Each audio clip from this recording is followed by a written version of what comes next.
At the Square Enix conference, a brand new IP was announced. No, not the Platinum Games title that everyone forgot about, but another game we all immediately forgot about because it was sandwiched between Tomb Raider and Kingdom Hearts. The Quiet Man, an FMV cutscene that slowly transitioned into an awkward beat-em-up. When this was shown off, a few comparisons were drawn towards Square Enix's other awkward beat-em-up that we all forgot about, The Bouncer. However, The Quiet Man is much more ambitious as you play as a deaf person, meaning that the title doesn't make any sense as deaf people aren't quiet. In fact, they'd be louder than an average person because they can't hear as well. So after the initial trailer, the game got a few articles announcing it and was immediately washed away because of all the E3 news.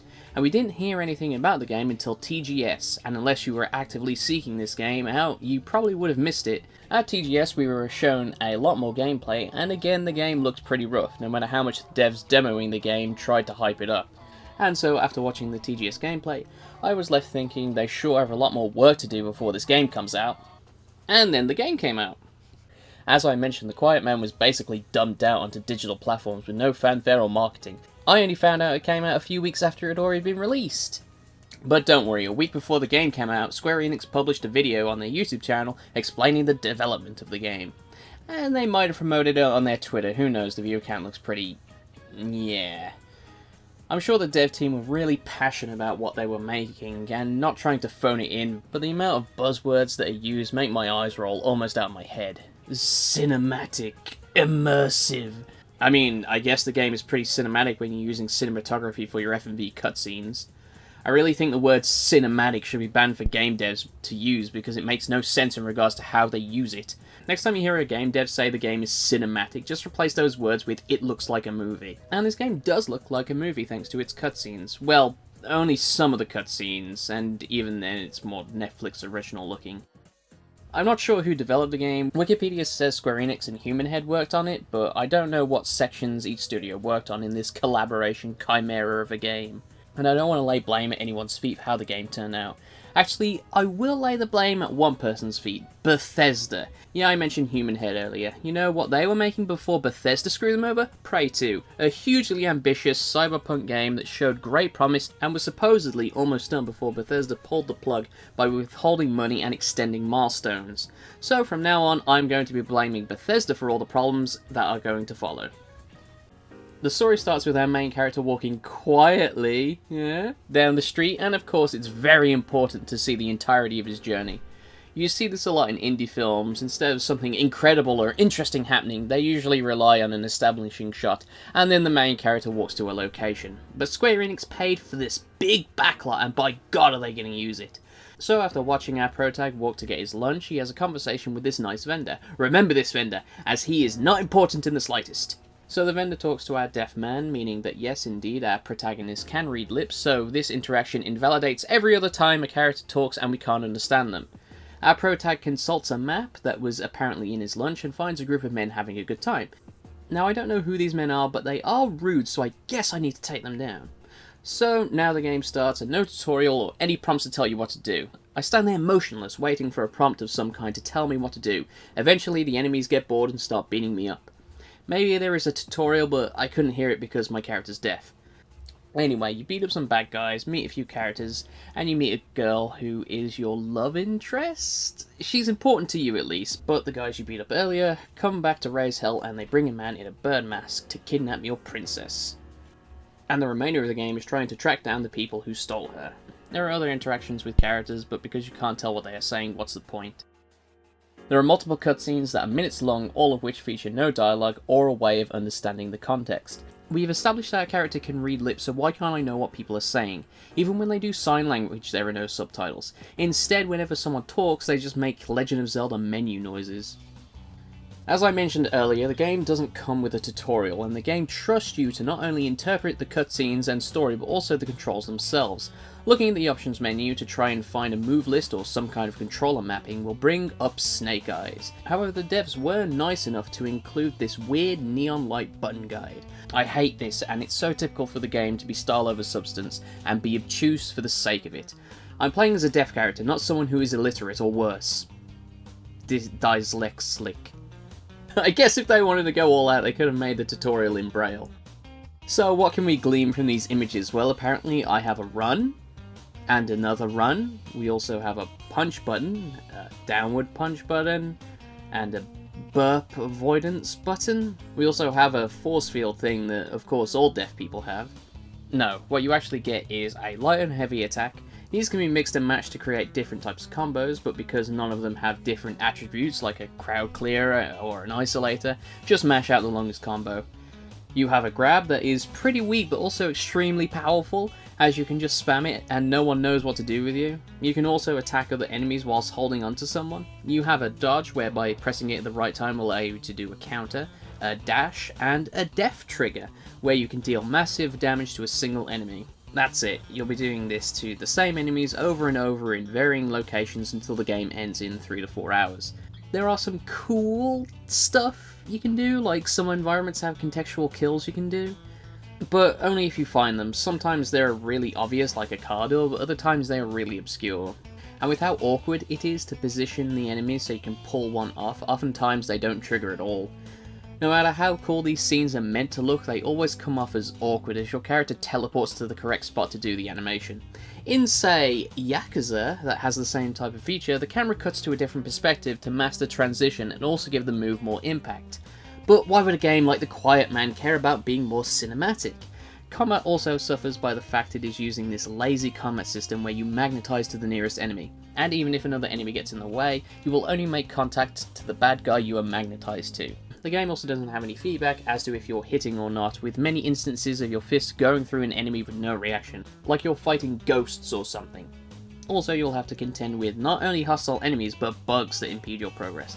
There are fun bugs like ones that freeze your run animation or speed up your walk animation, to soft-locking bugs that require you to replay a chapter and rewatch all the cutscenes because there isn't a skip function.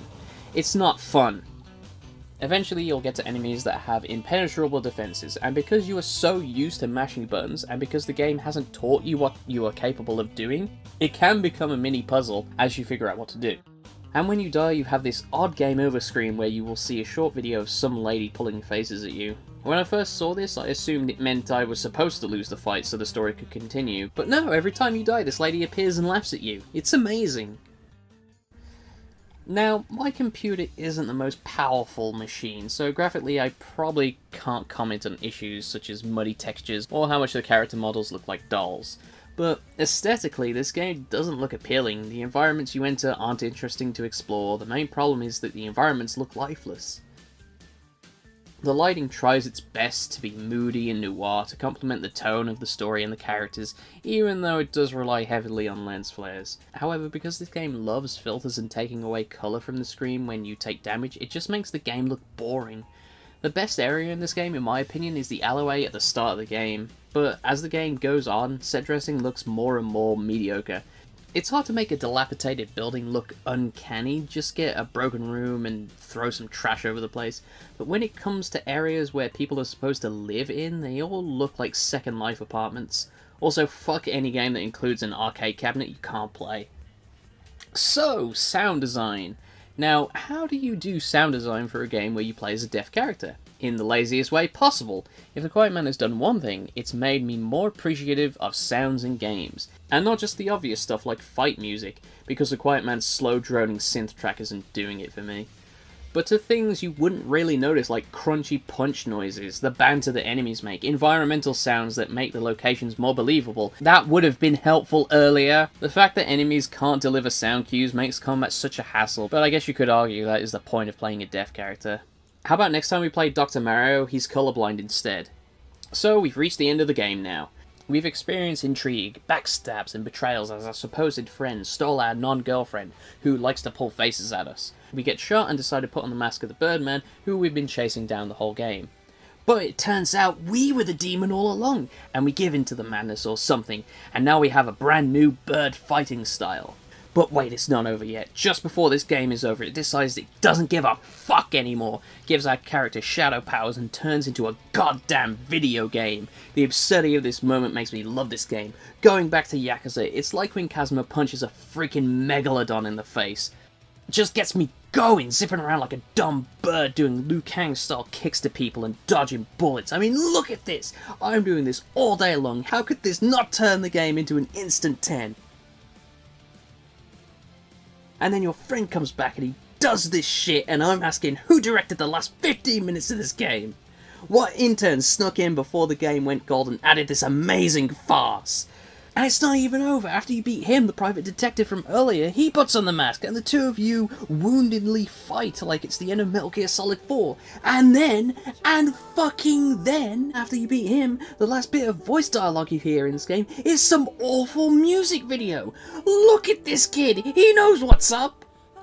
It's not like the song plays over the credits. No, there are no credits after you beat the game. The only way to see the credits is to select it at the main menu, and it's just in silence. It's just the music video. Was the reason this game was made so they could tack this song on? Because if it is, hats off to you. I can't be mad.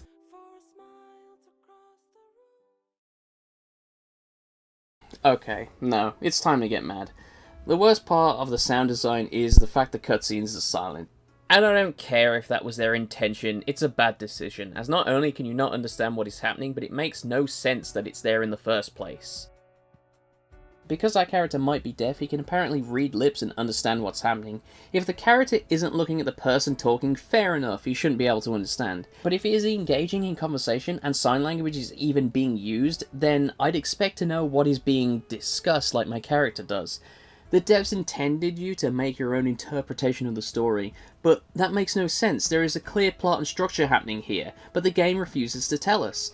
It'd be the same if you were watching, say, Lord of the Rings, and I came in and muted the audio and told you to interpret the story in your own way. It doesn't elevate the story being told, it just makes it tedious to sit through.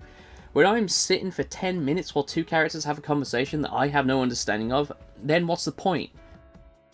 There was an update added to the game where the sound has been added to the cutscenes, dubbed The Quiet Man the Answered. We can finally hear all the good acting that was happening in the original game. But you have to already beat the game to unlock this feature, and I'm not playing through this game again. I did my time. Also, let's ignore the fact that the release of this update completely undermines the fact you're playing as a deaf character, but shh. With all this being said, I'm still glad The Quiet Man exists. While it probably isn't developers' wishes for the game to become a joke, games like Escape from Bug Island, Harvester, Deadly Premonition were all games that were panned when they were first released, but eventually they found an audience no matter how ironic that audience is trying to be. I mean, The Quiet Man isn't getting any Mitch Core seal of quality stickers, that kind of privilege is only reserved for the greats. I think in the following years we'll look back on The Quiet Man as a funny misstep in the legacy of Square Enix, like the other blunders they've had before. And Square Enix knows this after I'd finished this video, the cheeky buggers uploaded an accolades trailer showing off how bad their game is. Which is similar to how Tommy Wiseau insisted The Room is now a dark comedy. But anyway, good on them. Now just release the Game of the Year edition with all these terrible scores like that one Batman game. I just wish I could have got this video out sooner so I could have been included as a user review.